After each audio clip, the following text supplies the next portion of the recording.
자, 159페이지 문제집. 2번, 3번 두 개만 좀 잠깐 해볼게요. 2번, 3번.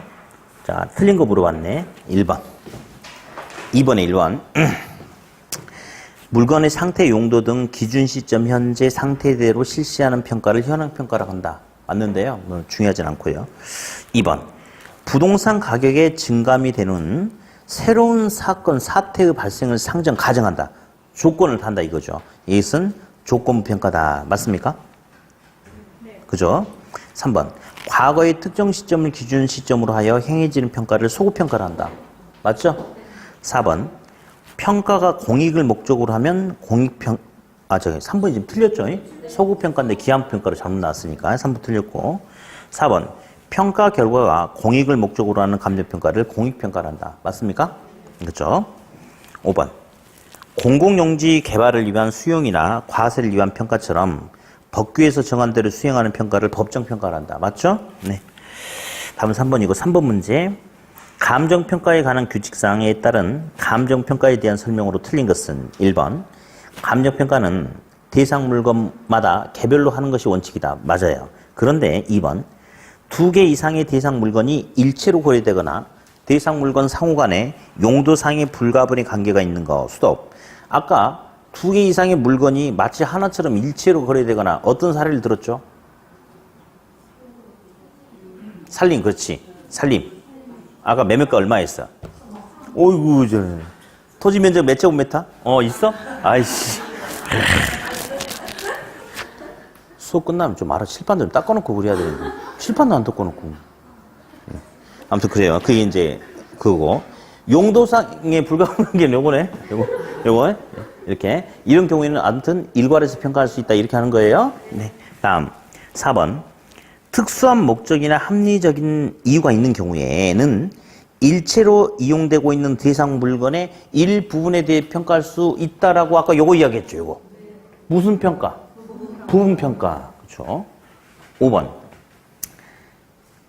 구분평가란 일체로 이용되고 있는 물건의 일부만을 평가한다. 얘는 부분평가죠? 구분평가는 한 개의 물건이더라도 용도가 다름에 따라서 가치를 달리하는 부분은 구분해서 평가한다. 이거니까. 몇 번 틀렸어요? 5번 틀렸다. 이렇게. 자, 이제 한 장 넘기시고. 이제 5번 문제 볼 거예요. 5번 문제.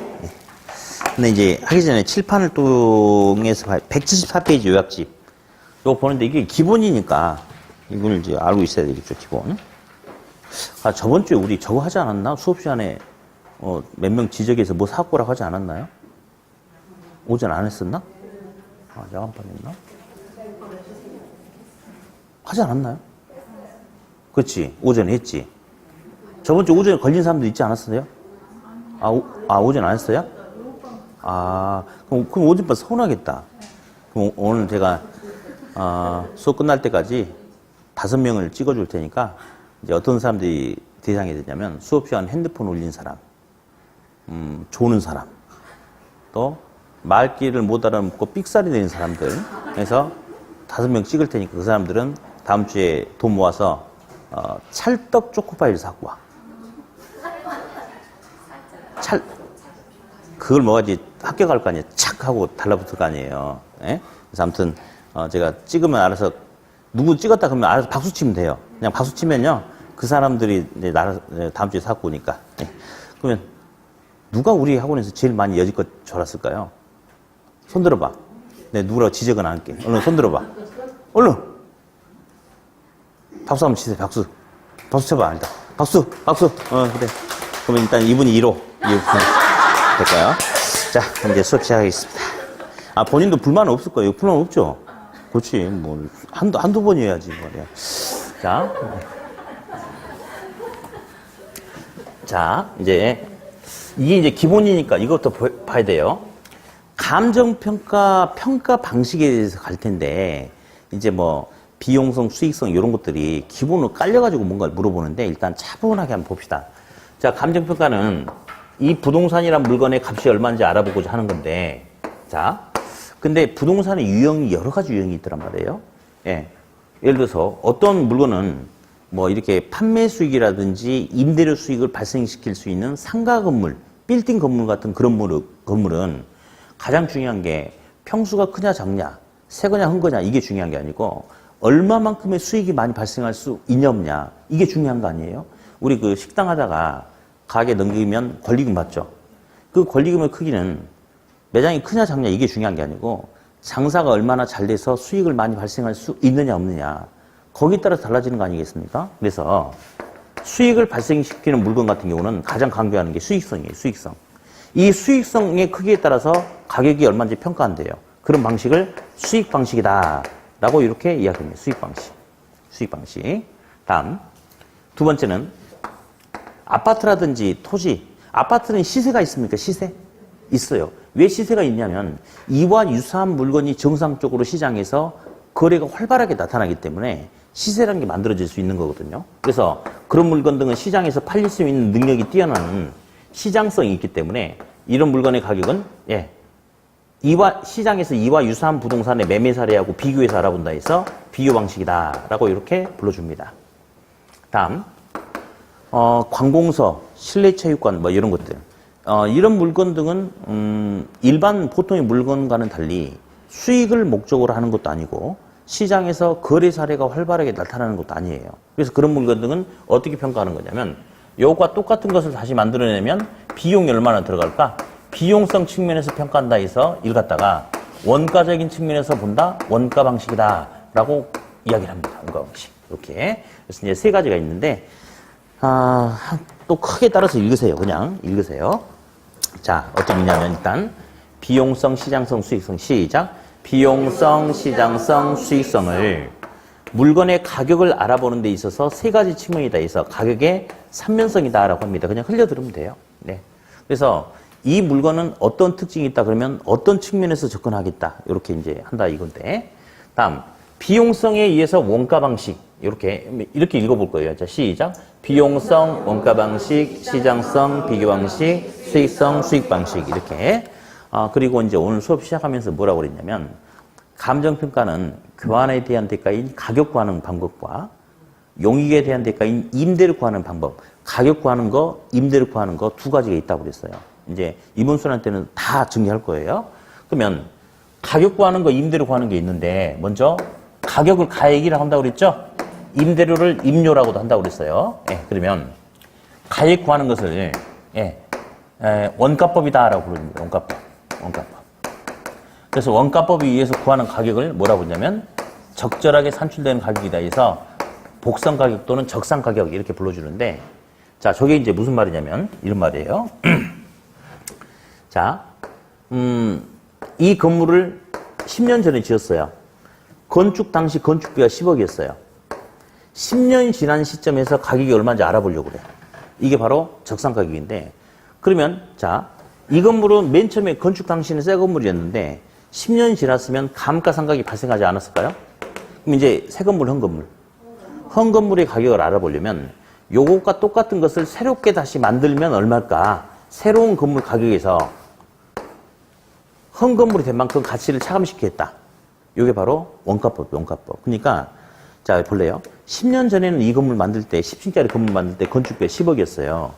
근데 10년이 지난 기준점에서는 건축비가 오를 수 있겠죠. 그럼 새롭게 만든다면 15억이 될 수 있어요, 없어요? 있죠. 그럼 여기 이 새 건물 가격에서 헌 건물이 된 만큼 가치를 차감하고 이 비용적인 관점에서 원가적인 관점에서 가격을 알아보겠다. 그게 바로 원가법에 의한 적산 가격이다라고 그렇게 이야기하고요. 다음, 임대를 구하는 방법. 요거는 어쩌다 나오는데요. 적산법이라고 그래요. 적산법. 이 적산법에 의해서 임대를 구하는 임대료 이름을 적산 임료다. 적절하게 산출되는 임대료다라고 불러주는데 이건 또 무슨 개념이냐 이거예요. 이 건물을 10억 주고 샀어요. 내 통장에 10억이 있었는데 10억 주고 건물을 샀어. 그럼 더 이상 제 통장에 돈이 남았어 안 남았어? 안 남아있죠? 그래서 내가 한번 생각해봤어. 이걸 내가 사가지고 이제 월세 받아먹으려고 이제 건물을 샀는데 만약에 이 10억을 주고 건물을 사지 않고 시장에서 활용한다면 10% 정도의 수익률을 기대해 볼 수 있대요. 근데 더 이상 이제 이 돈은 활용할 수 없죠, 시장에서. 최소한 임대료로 10억에 10% 얼마를 받으려고 하겠어요? 1억을 받으려고 하겠죠? 플러스 이 건물을 세를 내주다 보면 재산세도, 화재보험료도, 유지관리비, 소독하는 데도 비용이 들어가고 여러 가지 비용이 연간 2천만 원이 들어갈 수 있다고 하자. 그러면 이 2천만 원이라는 돈은 누구 때문에 발생하는 돈이라고 임대인이 생각하냐면 임차인의 원활한 이용 때문에 발생하는 비용이라고 생각할 수 있겠죠? 그렇죠? 그러면 당연히 임대인은 이거 받아내려고 해야 안 해? 하겠죠. 그러니까 답 얼마냐면 1억 2천이다 라고 이렇게 이야기를 해요. 그게 바로 적산임료 개념. 개념만 지금 잡으면 돼요. 다음. 제일 시험이 잘 나오는 게 이거죠. 물론 다 나옵니다. 다 나오는데 그 중에 여지껏 보면 출제 비중이 좀 더 높았던 데가 이거예요. 비교 방식은 가격 구하는 방법과 임대료 구하는 방법이 있어요. 가격 구하는 방법은 이 물건과 유사한 거래 사례하고 비교해서 이 물건의 가격을 알아본다 해서 비준 가격이다 라고 보여줍니다. 비준 가격. 비준 가격. 무슨 말이냐면 이 부동산의 값을 알아보고자 할 때는 이와 유사한 부동산의 매매 사례하고 비교해서 알아보는 거 있죠. 이게 바로 그냥 거래사례 비교법이에요. 거래사례 비교법. 그러니까 우리 중개업소 가가지고 집 얼마냐 물어보면 이 단지 내 아파트가 근래 뭐 얼마에서 얼마 사이 거래가 됐으니까 그걸 참작해서 얘는 걔보다 층수가 또는 방향이 동향이 남향이냐 또는 관리 상태가 어떠니까 얼만큼 더 받을 수 있다 덜 받을 수 있다 그렇게 알아보는 게 바로 거래사례 비교법.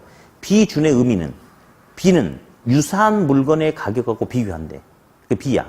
준은 유사한 물건의 가격하고 비교했으니까 이것도 요 물건하고 가격이 비슷하게 준에서 나와야 된다. 예를 들어서 사례 부동산이 3억이 팔렸거든요. 근데 평가 대상 부동산이 7억이라고 말 돼 안 돼? 안 되지. 그럼 비교를 잘못했지. 유사한 놈하고 비교를 해야 되는데 엉뚱한 놈하고 비교하니까 그렇지.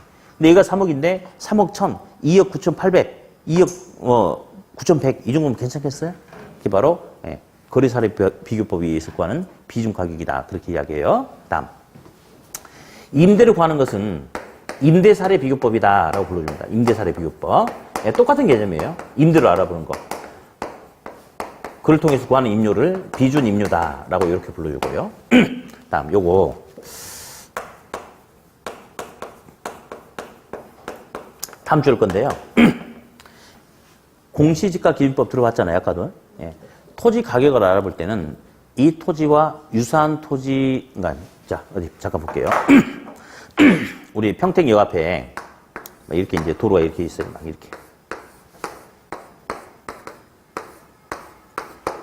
이 평택역이야. 여기 뭐 있는지 알죠? 나는 아는데. 몰라도 돼. 이쪽이 우리 학원 있죠? 여기 터미널 있고.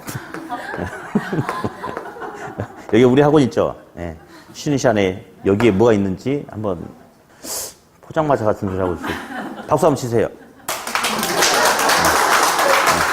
축하드립니다. 개념 없는 소리 있잖아요. 무슨 포장마차가 있어요? 다른 게 있어요. 아무튼 이게 뭔지는 나중에 오늘 수업 끝나고 한번 가보시기 바래요. 자, 예를 들어 보세요. 같은 전부 다 평택 일동이에요. 근데 있잖아요. 똑같은 평택 일동인데 요쪽하고 가격 수준이 다 달라요. 그렇지 않나요? 그렇죠. 그럼 표준지는 평택 일동에 하나 있는 게 아니에요. 그게 아니고 가격 수준이 비슷한 일단의 토지 내에 대표성 있는 토지를 찍어. 여기 보니까 똑같은 한 라인인데 이쪽은 유동료가 되게 많은 거야. 되게 많아. 그러면 이쪽 같은 경우는 평당 2,000이야. 근데 이쪽은 좀 떨어지니까 평당 1,500. 이쪽은 1,300 그럴 수도 있겠죠. 그러면 요 일대마다 이 일대마다 다 표준지가 이렇게 있는 거예요. 그러면 여기서 A가 표준지다 그러면 요 라인에 요쪽 블럭에 있는 얘들은 A가 표준지면 토지 가격 알아볼 때 누구랑 비교해야 돼? 표준지하고 비교해서 가격 구하는 거 있죠? 그게 바로 공시지가 기준법이야. 그러니까 결국 표준지 공시지가를 기준으로 비교해서 가격 알아보는 거죠? 그러니까 얘도 비교 방식의 일종이죠. 시험에 계속 열심히 주구장창 나오고 있어요, 지금. 다음. 왜 아까 여기를 내가 기억하냐면요. 작년에 이제 시험 끝나고 해설 강의 때문에 잠깐 이게 학원을 잠깐 들린 적이 있어요. 뭐 이렇게 자료 정리하고. 그래가지고 저는 이제 일 때문에 좀 일찍 오고 우리 얘랑 얘 엄마는 기차를 타고 오라고 그랬어요. 그래가지고 만나기로 했는데 차를 주차할 데가 없는 거야. 그래서 삥삥 둘다 보니까 그 별천지가 있더라고. 그래서 혼자 올 걸 괜히 오라고 했는데 그런 생각이 좀 자, 봅시다. 다음에 이제 수익 방식은 수익성이 기초해서 가격을 알아본다 이거예요. 아까 우리 제가 가게 권리금 이야기했잖아요. 그것도 가게가 크냐 작냐 새거냐 큰 거냐 이게 중요한 게 아니고 여기서 얼마만큼의 수익성이 나올 수 있냐 없냐 그 수익성의 크기에 따라서 값을 매길 수가 있는 거 아니겠어요? 지금 하고자 하는 게 그거야. 그래서 이 부동산으로부터 미래에 예상되는 수익을 환원해서 현재 가치로 평가해서 알아보는 방법을 수익하는 법이라고 그래. 이 가격 구하는 거. 수익하는 법에 의해서 구하는 가격을 수익 가격이라고 하는데 얘는 어떤 식이냐면요. A 부동산과 B 부동산이 있어요. A 부동산, B 부동산이 있는데 A 부동산은 연간 예상되는 수익이 1억이야. 투자자가 원하는 요구 수익률 그냥 10%를 하자. 10%, 0.1을 하자. 그럼 얘는 10억짜리야. 근데 B 부동산은 수익이 1억 2천이야. 그러면 0.1로 나누면 12억이야. 보세요. 가격이 10억과 12억 차이가 났죠. 그 이유는 수익이 많이 발생하면 가격도 비싸고 수익이 조금 발생하면 가격도 싸다. 이런 식의 접근 방법이 바로 수익 환원법에 의한 수익 가격 구하는 거고 다음 임대료 구하는 거. 수익 분석법으로 구하는 임대료를 수익 임료라고 하는데 요 수익 분석법 수익 임료는 설명 자체가 필요 없어요. 시험에 안 나와요. 가로넣기 외에는 안 나와. 아무튼 그래. 그러면 자 일단은 한번 먼저 읽어보고 나서 이번 시험 우리가 준비해야 될 지문이 어떤 지문인지 한번 살펴볼게요. 자, 일단 이렇게 해요. 비용성 원가 방식, 원가법, 적산가격, 적산법, 적산임료. 시작. 비용성 원가 방식, 원가법, 적산가격, 적산법, 적산임료. 두 번째, 이거 빼고 읽어요. 자, 시작. 시장성 비교 방식, 거래사례 비교법, 비중가격, 임대사례 비교법, 비중임료. 그 다음에 토지 가격 알아볼 때 뭘 이용한다? 공시지가 기준법. 다음 요거 시작. 수익성, 수익방식, 수익환원법, 수익가격, 수익분석법, 수익임료. 스톱. 가로놓기가 되게 잘 나오거든요. 작년에 이것저것 섞어서 요것도 하나 들어가고 저것도 들어가고 섞어서 하나 냈네. 근데 얘는 올해 또 나올 수도 있어요. 가로놓기가. 안 나온다고는 못해. 왜? 잘 나오니까. 근데 가로놓기보다는 이제 어떤 짜증나는 지문이냐면 그걸 오히려 나올 가능성이 있는데요. 한 문제당 한 지문 2개 정도 나올 수가 있는데 어떤 거냐. 수익분석법이란 대상 부동산에서 장래에 예상되는 현금 흐름이나 순수익을 할인하거나 환원해서 현재의 가액을 알아보는 방법이다. 틀렸죠? 수익 환원법이죠. 환원법. 분석법이 아니고. 틀렸죠? 네. 다음. 원가법이란 기준 시점에서 의 재조달가의 감가 수정을 하여 대상 물건의 가액을 구하는데 이 구하는 가액은 비중 가액이라 한다. OX. X죠. 적상 가액이죠? 그렇죠? 근데 비중 가액이라 한다. 요렇게 바꿔서 주는 지문들이 있었어요. 그러니까 작년에 가로놓기를 일단 요것만 낸 건 아니고 다른 거랑 묶어서 몇 개를 냈지만 또 낼 수는 있지만 그 가로놓기는 사실은 문제가 안 돼요. 왜냐하면 가로놓기가 진짜 어려운 문제가 될 수가 있어요. 주관식이라면. 생각 안 나면 못 쓰는 거거든. 근데 우리는 객관식이기 때문에 짜집게 하면 걸리게 돼 있거든요. 가로놓기는. 근데 이제 방금처럼 가격 구하는 건데 이렇게 넣어버린다든지 적상 가격인데 비중 가격이라고 넣어버린다든지 이런 게 과거 시험에 몇 번 출제가 됐죠. 근데 이런 거는 의심하지 않고 보면 안 보입니다. 그래서 조심해야 될 그런 필요성이 있겠어요. 그래서 이번 시험은 그런 부분을 좀 더 신경 써야 돼요. 예. 근데 아무튼 시험장에서 내가 정말 집중하지 않으면 그런 부분은 차라리 어려운 문제보다도 못 해버립니다. 어려운 문제보다도. 어려운 문제는요, 그냥 찍고 틀리면 깔끔한 거예요. 근데 할 수 있는데도 불구하고, 그런 데서 함정이 나왔다라는 의심을 하지 않으면 절대로 답이 안 보여버려요. 그러니까 아무튼 이번 시험은 그런 부분을 좀 신경 쓰세요. 다시 한번 해봐. 자, 시작. 비용성, 원가 방식, 원가법, 적산가격, 적산법, 적산임료.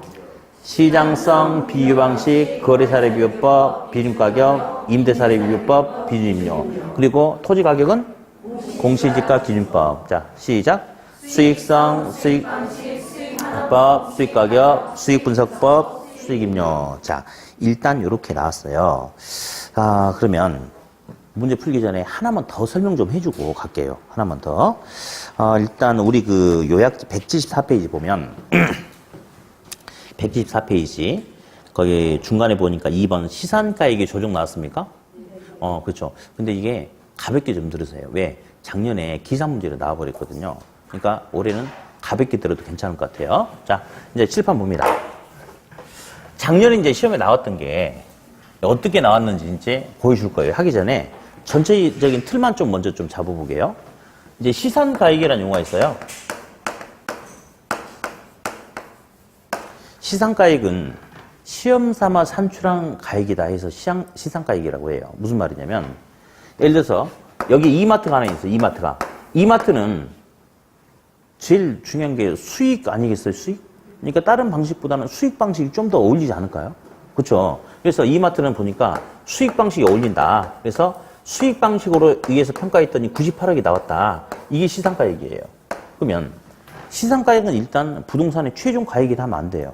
시험 삼아 우선적으로 산출해 봤거든요. 근데 이게 문제가 있는지 없는지 한번 검토해 볼 필요가 있나요? 문제가 있으면 3방식을 통해서 조정하는 거거든요. 그래서 보니까 이건 100억이다. 이런 개념이 이제 시상가액이야.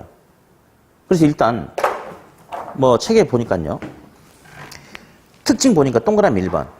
최종 평가 가액이다 하면 돼, 안 돼? 안 돼요. 왜냐하면 시험 삼아 산출했기 때문에 최종 평가 가격이다 하면 틀립니다. 다음 두 번째. 조정은요. 제가 이제 좀 이따 기사 문제가 작년에 나왔던 유형처럼 살짝 보여주면서 알려줄게요. 평가 3방식을 통해서 조정해서 구하는 거거든요. 아무튼 감정평가에서 산술평균이라는 소리 나오면 된다, 안 된다? 무조건 틀립니다. 설명해 줄 필요도 없어요. 3번이나 나왔어요. 감정평가 방식에서 산술평균 나오면 된다, 안 된다? 안 된다. 예. 다음. 옛날에 마샬이라는 사람이 삼면 등가성이란 걸 이야기했어요. 요거 삼면 등가성 허용해 주지 않는다. 자, 무슨 말이냐면 마샬이라는 사람이 완전 경쟁 시장을 전제로 우리 현실 시장 완전 시장 아니죠? 아무튼 완전 경쟁 시장을 전제로 어떤 물건이든지 시장성 측면, 수익성 측면, 비용성 측면 어떤 측면으로 세 가지 측면으로 보든지 값은 등가 똑같다 이거예요. 그러니까 이 값을 조정할 필요가 없다라고 그 양반이 그때 이제 완전 경쟁 시장을 전제로 이야기한 거고 우리 현실의 시장은 부동산 시장이죠. 불안전한 시장이죠. 그러니까 아무튼 삼면 등가성 인정한다 안 한다? 안 한다. 이것만 가지고 하면 되거든요. 근데 이제 이것도 암기를 하지 말고 대충 살짝 보고 넘어가야 되면 돼요. 근데 작년에 시험에 나왔던 게 이게 나와버렸어. 이제 어떤 물건이 있는데 예를 들어서 비용성 관점에서 원가 비용성 관점에서 보니까 요게 이제 예를 들어서 2억이다. 그냥 할게요. 시장성 관점에서 보니까 뭐 1억이다. 뭐 수익성 관점에서 보니까 얘가 2억이다라고 그냥 이렇게 합시다. 이렇게. 근데 각각의 가중치를 주는데 원가 방식에 의한 가중치는 20%를 인정하고 비교 방식에 의한 가중치는 50% 인정하고 수익성에 의한 가중치는 30% 인정했을 때 이 부동산의 평가 가격이 얼마냐? 그러면 우리 투자 이론에서 포트폴리오 이론하면서 기대 수익률 구하는 거 있죠? 그 개념하고 똑같은 거 그냥 똑같은 숫자 관련 있는 숫자끼리 묶어서 곱해보면 되지. 여기서 2억 원이라는 것은 원가 비용성 관점에서 바라보는 가격이죠. 그러면 이 원가 방식을 허용하는 숫자가 20%니까 얘랑 곱하는 거지. 그럼 얼마? 4천만 원. 얘는 1억 곱하니까 얼마? 5천만 원. 얘는 1억 곱하니까 6천. 그러니까 얼마냐면 1억 5천. 이런 식으로. 요무 계산 문제가 작년에 나왔거든요. 그러니까 올해는 살짝 건너뛸 가능성이 훨씬 더 크죠. 그러니까 딱 여기서 끝내 그냥. 시상가액은 최종 확정 가격이라 하면 된다 안 된다? 안 된다. 산술평균 허용 된다 안 된다? 안 된다. 삼면 등가성 인정한다 안 한다? 안 한다. 자 문제 5번 6번 풀어볼 거예요. 5번 6번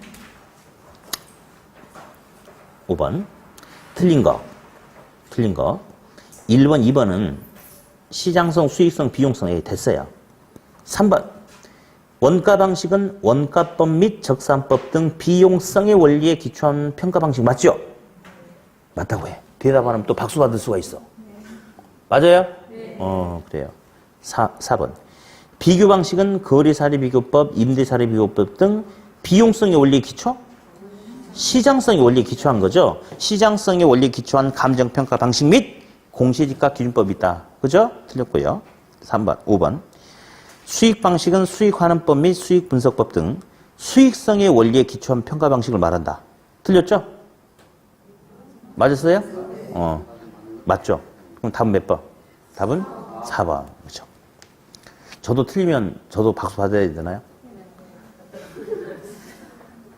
어디? 방금 얘라고 그랬어요? 거기 얘라고 했죠? 거기는 얘라고 한 것 같은데? 자, 박수 치세요. 박수. 원래 선생님은 열애는 걸 모르고 있어, 아직도. 원래 선생은 열애입니다, 열애. 그래서 방금 얘라고 하셨죠? 내가 들었어. 그냥 그렇게 했다고 그래. 그렇게 했다고 하면 돼, 그냥. 아무튼 벌써 1명, 2명, 3명. 이제 2명 남았어요, 2명. 그러면 가서 다음 주에 밥 사러 부를까? 왜? 아직 자기도 불안한가, 아직도? 자, 일단은 뭐 답 4번이고요. 그다음 6번 문제. 자, 복습하지 맙시다. 응? 복습하지 말자고. 예. 옳은 거 1번. 시상가액 조정. 자, 세 가지 평가 방식을 적용시켜서 각각 산출한 가액이 대상 부동산의 최종 가액이다. 틀렸죠? 네. 적산가액, 비중가액, 수익가액을 최종 감정평가액이라고 하면 안 돼. 조정해야 되겠죠. 틀렸죠? 3번. 부동산 가격은 3면 등가성의 원리가 성립. X. 4번 끝에 3번 나왔던 거. 산술 평균한다. X. 자, 5번이 바로 5번이 이제 이것도 시험에 나왔던 질문인데요.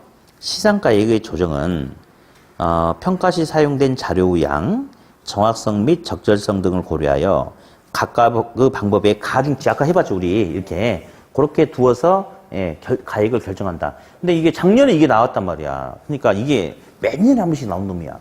그러니까 여기다 목숨 걸지 말고 딱 한 번만 읽고 복습하지 마, 집에서. 자, 시상가액, 최종 가액이라 하면 된다, 안 된다? X. 산술 평균, X. 삼면 등가성 인정하지 않는다. 끝. 이렇게. 다음, 요약집. 176. 요약집 176. 자, 이제 원가법에 대해서 할 거예요. 원가법. 네, 한 번만 더 읽읍시다. 네, 한 번만 더. 한 번만. 자, 시작. 비용성, 원가방식, 원가법, 적산가격, 적산법, 적산인력. 시장성, 비교방식, 거래사례비교법, 비중가격, 임대사례비교법, 비중인력. 그리고 동시지가 기준법. 세 번째, 수익성, 수익방식, 수익환원법, 수익가격, 수익분석법, 수익임용. 자, 이 중에 요거. 네. 원가법에 의한 적산가격. 자, 한번 써볼까요? 적산가격은, 적산가액, 적산가격은 제조달원가에 감가 수정을 하여서 가격을 구한다 라고 이렇게 이야기하죠. 감가, 상각, 감가, 수정 똑같은 말이라고 이해하라고 그랬어요. 예. 우리 흔히 감가, 상각이라고 하죠. 감가, 상각. 자, 우리의 자동차를 이렇게 사줬어요. 네. 실제로 엊그저께 놀러 가면서 비행기를 사줬어요. 비행기를. 이렇게 해가지고 전투기 F-15인가 그걸 사줬는데 실제는 아니고 10,000원 하더라고. 10,000원. 집 앞에 문구점에서. 근데 누르니까 막 휘 소리 나고 이렇게 한번 가기도 하고 그래서 사줬어요. 그랬더니 너무너무 좋아하는 거야. 아빠 고맙습니다. 막 이렇게. 아무튼 그래요. 그러니까 참 그래. 그래가지고 사줬는데 정말 떨어뜨려가지고 이 앞에 그 유리문이 있어요. 이게 깨진 거야, 이렇게. 그래도 울고불고 난리가 난 거예요. 아무튼. 자, 이게 원래 새 것이 10,000원이었거든요. 10,000원인데, 사주고 나서 갖고 놀다 이게 깨진 거야, 이게. 훼손됐죠. 상각이란 게 바로 훼손됐다, 이 말이에요, 훼손. 훼손됐으면 이 물건의 가치가 커지겠어요, 작아지겠어요? 그러니까 훼손된 만큼 가격이 감해진다. 이게 바로 감가상각 아니겠어요? 근데 이제 우리는 흔히 감가상각이란 말을 쓰는데, 감정평가에 관한 규칙에서 감가수정이란 말을 써요. 똑같은 말이야. 감가수정은 이게 이제 새 거 있는데 이게 훼손됐네. 훼손된 가치가 3,000원이라고 합시다. 그러면 훼손된 만큼 가치를 감해서 수정된 새로운 값은 이제 얼마짜리 이제 7,000원짜리죠. 그래서 그냥 감가수정이란 말도 써요. 그래서 감가수정과 감가상각은 동일한 용어다라고 지금 알고 있으면 돼요. 예. 자, 그럼 이제 이게 뭔지 보자. 건물이 하나 있다. 건물이 있는데 이 건물은 10층짜리 건물이다. 엘리베이터가 하나밖에 없다. 예, 심각한 기능적 결함이 있다. 아무튼 그렇다. 근데 이 물건을 언제 만들었냐면 2007년 10월 28일 날 건물을 건축했다. 건축비가 10억이었다 하자. 10억의 이름이 뭐라고요? 건축비. 10억 이름이 건축비. 대답 못하면 아직도 우리한테는 2명이 더 살아있어요. 근데 거기서 끝나는 거 아니에요. 분위기 봐가지고 다음 주로 이직을 시키기도 해요. 그러니까 끝까지 긴장을 늦추지 말고 하시고, 오늘 걸리신 3분 중에 억울하다고 생각하시면 손 들어봐요. 이제 이분 그래? 그러면 누구를 물고 들어갔으면 좋겠다고 한 사람 찍어. 찍어. 한 사람 누구를 데리고 가고 싶어요? 그래, 좀 이따 이야기해. 그러면 그래, 뭐 억울하면 나는 누구랑 같이 살면 좋겠다 하면 그 사람 엮어줄게요. 이렇게 해서 나를 찍으면 다음에 또 걸릴 줄 알아요. 자, 그럼 볼게요. 지금 이제 이 물건의 값을 알아보려고 그래요. 근데 가격을 알아보고자 하는데 이 이름이 적산가격이거든요. 근데 가격을 알아보고자 하는 날짜가 언제냐면요. 2017년 10월 28일이야.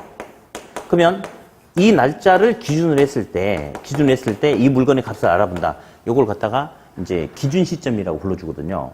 그러면 지금 이거 딱 보니까 건축한 지 몇 년 지났습니까? 10년이 경과했죠? 그러면 원래 얘는 건축 당시에는 새 건물이 있을 텐데 10년이 지났으면 감가상각이 발생해버린 헝건물 아닐까요? 그렇죠. 그래서 우리는 지금 감가상각이 발생한 헝건물의 값을 알아보려고 해요, 지금. 그러면 재조달원가가 뭐냐면요. 지은 지 10년 된 것과 똑같은 것을 언제 시점에서? 아이씨, 현재라 하지 말라니까. 그니까 걸리는 거예요. 아까 우리 과거 소금 미래 기한부 했어, 안 했어? 했단 말이야. 그리고 아까 우리 기준점 볼 때 그 변동 원칙 하면서 기준 시점은 현재 시점이 다 하면 틀린다고 그랬잖아. 억울할 것도 없네. 현재 시점은 하면 안 돼. 안 돼요. 그냥 기준 시점에서라고 해야 돼요. 그럼 10년이 지났지 않습니까? 그러면 기준 시점에서 똑같은 것을 다시 만들어내겠대. 그러면 똑같은 건물을 다시 만들 때 비용이 들어갈 텐데 우리가 이제 요걸 갖다가 제휴단가라고 그래. 그럼 제휴단가는 10년이 지난 기준점에서 새롭게 만들 때 소요되는 비용인데요. 여기서 이제 좀 이따 특징을 이야기하겠지만 또 조심해야 될 게 이 제휴단가는 10억을 말하는 게 아니야. 10억은 10년 당시 건축비고 10년 지난 무슨 시점에서? 기준 시점에서는 10년 전보다 시멘트값, 철근값, 인건비 올랐을 수 있잖아요. 그러면 똑같은 건물을 만든다 하더라도 언제 시점에서? 만들어내면 15억이 될 수 있습니까? 그래서 제휴단가는 10억이 아니고 15억의 개념이라고. 이게 이제 중요하거든요. 이게. 아무튼 제휴단가는 기준 시점에서 새롭게 만든 새 건물 값이죠. 근데 우리가 가치를 평가하고자 하는 것은 감가상각이 발생해 버린 헝건물의 값을 알아보자 하는 거죠. 그러면 새 건물 가격에서 헝건물이 된 만큼 가치를 차감해서 가격을 구한다 이겁니다. 이 논리가 일단 원가법에 의한 적산가격 구하는 논리입니다. 기준 시점에서의 제휴단가에서 감가를 빼서 가치를 평가한다 이렇게. 자, 그럼 여기서 이제 우리 재조달원가 가지고 한번 해봐야 돼요. 제휴단가. 먼저 책에 보니까 제휴단가 특징이 있을 거예요. 양가로 1번 특징. 동그라미 1번, 3번 다 시험에 나왔고 2번 아직 시험에 안 나왔는데 2번 그냥 흘려 듣자. 여기 잠깐 봅시다. 평가되는 가격이 적산 가격이에요. 근데 만약에 제휴단가가 100원인데 감가가 하나도 없으면 평가 가격도 100원이 될 수 있나요? 같을 수도 있을 수 있지요. 얘가 100원인데 감가 금액이 10원이면 얘가 90원밖에 안 되는 거죠. 어쨌든 적산 가격은 제휴단가를 오버할 수 있어요, 없어요? 없죠. 그래서 평가되는 적산 가격이 봤을 때는 제조단가는 자기의 상한선이다 이런 소리가 있어요. 됐고요. 이제 우리 1, 3번이 중요해요. 1번 제조단가는 10억이 아니고 15억입니다. 이거 조심해야 돼. 무슨 말이냐. 제조단가는 건축 당시 건축비를 하면 돼요, 안 돼요? 안 돼요. 10억이 아니에요. 언제 시점에서? 기준 시점에서 새롭게 조달하는데 소요되는 원가 15억을 말한다는 거. 조심할 거. 다음 세 번째. 재조달원가 범위는, 자, 책 보지 말고 여기 봐요. 자, 이 건물 만드는데요. 자가건설이란 것도 있고 도급건설이란 말도 있어요. 자가건설은 소유자가 직접 자기 거를 자기가 만든대요. 그러면 9억이면 된다고 가정할게요. 근데 이 건물을 만들 때 총 6개월이 소요돼. 근데 내가 직접 6개월 동안 매달리면 9억이면 된대. 근데 그렇지 않고 건축업자한테 만들어줘 라고 시킨대. 그럼 건축업자도 여기다가 당연히 자기도 원하는 적정 이윤을 반영하려고 하겠어요, 안 하겠어요? 하겠죠. 반영하려고 하겠죠. 이게 1억 원이야. 그러면 남한테 일 시키면 얼마 줘야지 만들 수 있어요? 10억 줘야 만들 수 있죠. 그래서 볼래요? 재조달가는 이 건물을 만드는데 직간접적으로 소요되는 모든 비용이거든요. 그러면 자기가 직접 만들었어도 이거 9억짜리 하면 돼, 안 돼? 안 됩니다. 이거는 10억짜리 건물이에요. 10억짜리. 따라서 자가건설을 했다 하더라도 봐봐. 내가 직접 만들었다. 만약에 내가 직접 만들지 않고 내가 6개월 동안 다른 데서 일하면 1억 원을 벌어서 챙길 수 있는데 내가 직접 만들어버리면 다른 데서 벌어서 챙길 수 있는 기회가 박탈당하는 거죠. 그렇죠? 따라서 자가건설이라도 자가건설로 보지 않고 도급건설 가격이 준해서 처리하는 거예요. 따라서 재조달가에는 수급인의 적정 이윤이 포함되면 된다, 안 된다? 포함된다. 하나 더 합시다. 이거 그러면 10억짜리예요? 건물의 완성은 물리적 완성뿐 아니라 행정적인 부분까지 완성이 돼야 돼. 물리적으로 만들 때 일단 10억 들어갔죠? 거기다가 취득세, 등록세, 등기비 한 1억 들어갈 수 있죠. 이거 얼마짜리예요? 11억짜리죠. 따라서 재조달가에는 이 건물을 만드는데 소요되는 직접 간접 공사비, 각종 행정적인 비용, 부대 비용 이런 것까지 전부 다 포함시키는 게 재조달가다. 그렇게 감 잡으시고요. 하나 더 하고 문제 풀 거예요. 이제 이 부분이 그나마 좀 더 이제 시험에 더 나오고 여기다 이제 재조달가 분류가 가끔 나와요. 분류. 재조달가는 이거 지워버리자. 재조달가는 복재원가, 재생산원가 또는 복조원가라고 돼요. 또는 대체원가, 대치원가 똑같은 말인데요. 자, 복지원가는 재조달가를 복지원가로 반영할 경우 평가 대상 부동산과 물리적으로 동일한 건물을 만드는 데 소요되는 원가를 말하고요. 대치원가는 동일한 효용을 주는 부동산을 만드는 데 소요되는 원가를 말한다라고 그렇게 이야기합니다. 그러면 여기 좀 더 중요한데, 자, 재조달가를 복지원가로 반영할 경우 평가 대상 부동산이 10층짜리면 얘도 똑같이 10층이어야 돼. 평가 대상 부동산이 엘리베이터가 하나밖에 없는 심각한 기능적 결함이 있다면 복지원가도 똑같이 엘리베이터가 하나밖에 없는 심각한 기능적 결함이 있는 똑같은 물건 만드는데 소요되는 원가를 복지원가라고 그래요. 시험의 개념에는 아무것도 중요하지 않아요. 근데 대치원가는 그나마 좀 더 중요해. 대치원가는 평가 대상 부동산과 동일한 효용을 주는 물건을 만드는 데 소요되는 원가. 예를 들어서 평가 대상 부동산이 임대용 부동산인데 연간 1억 원의 임대 수익이 나타날 수 있다면 재조달가를 뭐로 반영할 경우? 대치원가로 반영할 경우 똑같이 연간 임대 수익이 1억만 나오면 된대. 대신에 이거 효용만 똑같으면 대상 부동산이 10층이지만 무슨 원가는? 대치원가는 10층이 아니고 7층짜리 건물이어도 문제 삼지 않겠대. 그러면 몇 개층 건물이 작아진 거예요? 3개층만큼 건물의 가치가 작아진 거죠? 그렇죠? 그럼 우리가 또 생각해 볼 수 있는 게 임대 공간이 10층인 건물과 임대 공간이 7층밖에 안 되는 건물에서 동일한 임대 수익이 나올 수도 있어요. 엘리베이터가 없어가지고 임차자들의 불만사항이 높은 심각한 기능적 결함이 있는 7층과 엘리베이터가 10층과 충분하게 갖춰가지고 기능적 하자가 없는 7층이라면 동일한 임대 수익이 나올 수도 있죠. 자, 우리 감가는 아까 물리적 감가, 기능적 감가, 경제적 감가가 있거든요. 그러면 어디? 평가 대상 부동산은 심각한 기능적 결함이 있으니까 그만큼 나중에 이만큼 가치 하락을 시켜주겠죠. 근데 자, 재조달가를 대치원가로 반영할 경우에는 건물이 작아졌죠? 근데 여기는 기능적 감가 있어요, 없어요? 없죠. 얘는 나중에 빼야 될 기능적 감가에 대한 부분을 미리 여기서 빼버린 거예요. 미리 그만큼 빼버린 거야. 따라서 이거 하나만. 재조달가를 대치원가로 반영할 경우 사전에 이미 기능적 감가 영향 반영해버렸죠. 그러니까 추가적으로 또다시 기능적 감가를 반영하면 된다, 안 된다? 안 된다. 그 정도만. 자, 그럼 문제 풀어볼까요? 일단 여러 가지가 있는데, 7번 문제, 8번 문제 하나 일단 가봅시다. 7번, 8번. 자, 7번. 원가 방식의 감정평가에 관한 설명으로 틀린 것은 1번. 원가 방식의 감정평가 방법은 가격 산만성 중에서 비용성이 근거한다. 어때요? 맞죠? 예, 그렇죠. 2번 옆에다 주의 써놓으세요. 주의. 또 주의 쓰라 했더니 주의 이렇게 쓰지 말고. 예. 2번. 원가법은 대상 물건의 재조달원가에 감가 수정을 하여 대상 물건의 임료를 산정하는 감정평가 방법이 있다. 맞죠? 틀렸어. 가격 구하는 거죠? 근데 정말 이렇게 시험이 나온단 말이에요. 여러 번. 틀렸어요. 네, 2번 틀렸어요. 3번.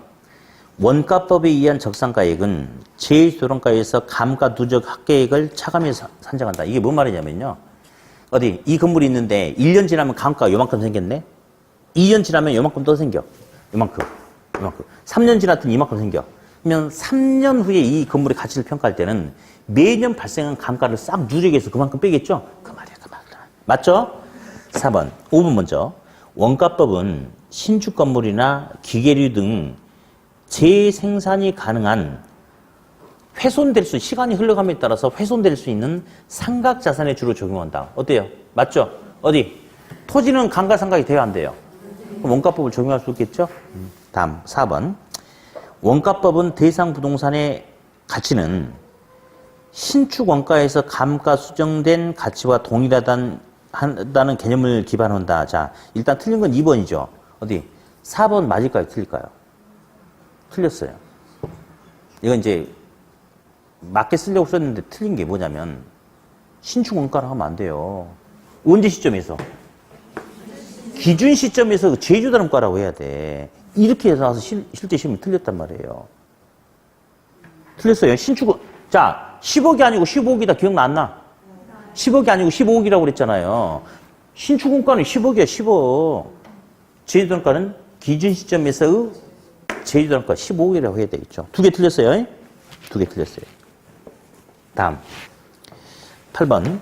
재조달원가에 관한 설명으로 틀린 것은 1번. 재조달원가는 기준 시점 현재 건축물을 신축하는 데 소요되는 투하 비용을 말한다. 맞나요? 이렇게 나와야 돼. 기준 시점 현재 이렇게 나와줘야 돼. 이렇게. 2번. 복제원가는 효용적 측면에서 동일성을 문장 끊고 대체원가는 물리적 측면에서 동일성을 강조한다. 둘이 바뀌었네? 틀렸죠? 3번. 건물이 오래되어 복제원가를 구하기가 곤란할 경우에는 대체원가로 건물 비용을 추정한다. 맞는데요. 이거는 이제 그냥 흘려들어 봐요.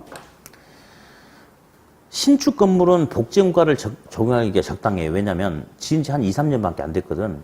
그 사이에 건축비가 크게 변하지도 않을 테고 그 사이에 새로운 건축 공법이 나타나지도 않을 것 같아요. 그러니까 물리적인 측면에서 그냥 접근해야 되는데 지은 지 한 18년 지난 건물이야. 그러면 18년 전하고 지금하고는 건축 유행이 달라질 수도 있지 않나요? 새로운 건축 자재가 나와서 예전에는 막 스티로폼 집어넣고 그랬는데 지금 얇은 단열재만 집어넣으면 된다든지 이런 어떤 건축 공법이 변화가 생길 수 있죠. 그러니까 오래된 건물 같은 경우는 지금하고 뭔가 차이가 있을 수 있으니까 물리적인 측면에서 접근하려면 뭔가 좀 안 맞는 구석이 있다 이거지. 그래서 효용적인 관점에서 접근하는 대체원가를 반영한다. 이런 표현을 쓰기도 합니다. 됐고요. 중요한 건 4번, 5번이지. 4번, 5번이 중요하지, 당연히. 제 책에는 4번, 5번 연결해서 별 붙여놨네요. 4번. 건물의 재조달원가는 자gat 및 도급을 구분하지 않고 도급건설 기준 밑줄. 도급건설 기준 처리한다. 맞아요? 왜냐면 5번. 표준적 건설비에는 직접 간접 공사 외에도 또 밑줄. 개발업자의 이윤 포함. 자, 아까 제가 이야기했어요. 자가건설이 있다 하더라도 수급인의 개발업자의 적정 이윤이 반영된 도급건설 가격에 준해서 처리하라고 그랬죠? 따라서 한마디로 재조달원가에는 개발업자의 적정 이윤이 포함된다, 안 된다? 포함된다. 그러면 이제 9번 문제가 나왔어요. 9번 문제가 이제 시험에 23회, 25회에 2번 나왔거든요. 그러면 서비스 차원에서 이제 또 한 번 줄 수도 있는데 주면 너무 고맙겠는데 다른 거 줄 것 같아. 이거 안 주고. 저 뒤에 나중에 계산 문제 줄 것 같은데 이거 좀 참 좋은데 안 돼. 스톱. 한번 봅시다. 20년 전에 준공된 5층짜리 건물의 현황을 보니까 대지 면적은 500제곱미터, 연면적은 1450제곱미터. 준공 당시 공사비 내역을 보니까 직접 공사비 3억, 간접 공사비 3천, 공사비 계는 3억 3천, 거기다가 개발업자의 이윤 7천 더해서 공사비 총계는 4억. 뭐 이 자식이 지가 다 계산해놨네. 지가 다 해놨네. 오이, 싸가지 없는 놈. 아주 싸가지가 있죠. 근데 그 밑에 보니까 이게 지금 언제 지어졌대? 그래, 20년 전에 4억이래 지금. 근데 20년 전에 건축 비용 지수가 100인데 기준 시점에서는 건축 비용 지수가 얼마가 됐대요? 145. 요게 뭔지를 물어보는 거야 지금 이게. 자, 봐봐. 10년 전에 10억이었죠? 10억이었죠? 10년 지금 오를 거 아니야, 오를 거 아니야. 그러니까 15억이라고 그랬죠? 뭔 말인지 알겠어요? 몇 배 올랐대? 몇 배 됐대? 1.45배, 그렇죠? 1.45배 됐다 이거지. 그러면 4억 원 곱하기 1.45 쳐. 4억 곱하기 1.45. 쳤어요? 근데 제곱미터당 단가를 물어봤으니까 건물이 1450이죠? 나누기 1450 하면 다 왔어요? 그거야, 그거. 예, 그거. 미안해. 계산 인제 뺐는데 끝나버렸네. 한번 눌러봐. 기다려줘야 돼. 우리는, 자, 40억 치고, 곱하기 1.35 치고, 떨지 말고, 나누기 1450 치고. 나왔어요? 엉뚱한 거 나온 거 아니야? 아무튼 그냥 그렇게 풀면 돼. 그러니까 이런 계산 문제는 그냥 서비스 문제죠. 여기서는 핵심이 뭐냐? 야, 건축 당시 시점하고 기준 시점 사이에 건축비 올랐다? 그거 반영할 수 있냐 없냐? 그거 그냥 물어보는 거죠. 그거. 네. 자, 이제 한 장을 넘기시면요. 이제 10번 문제는 이제 감가 수정 관련된 게 나와요. 그래서 이제 잠깐 휴식을 좀 했다가 좀 문제를 좀 풀어보도록 그렇게 합시다. 네.